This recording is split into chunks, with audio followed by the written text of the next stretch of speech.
Juste avant la rencontre au sommet avec le président chinois, Donald Trump lâche un message sur son réseau social qui prend tout le monde de court. J'ai demandé au département de la guerre de commencer à tester nos armes nucléaires. Le spectre de la guerre froide ravivé. D'images qu'on croyait appartenir aux archives. Les derniers essais nucléaires explosifs américains, les voici, ils datent de 1992. Dans l'avion retour de Chine, Donald Trump précise. Nous ne faisons pas de tests, on a arrêté il y a des années, il y a très longtemps. Mais comme les autres font des tests, je pense que c'est approprié qu'on le fasse aussi.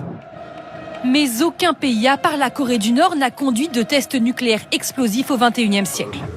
L'annonce de Donald Trump serait en fait une réaction à la Russie. Cette semaine, Vladimir Poutine a montré les muscles et s'est vanté de ses nouvelles créations. Le missile Oiseau de tempête et le drone sous-marin Poséidon, deux armes à propulsion nucléaire, ce qui leur donne une puissance rare, mais rien à voir avec l'arme atomique.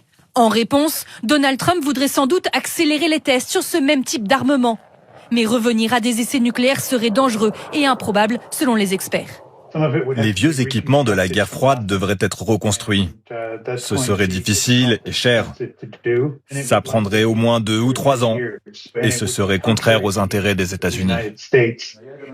Ce soir, le Kremlin avertit qu'une reprise des tests aux États-Unis aurait des conséquences. Même si Donald Trump se targue d'être la première puissance nucléaire mondiale, selon les chercheurs, c'est bien la Russie qui a le plus d'ogives. 4300 devant les États-Unis et la Chine. En fait, cette déclaration fait partie de la guerre de communication entre les 3 grandes puissances mondiales.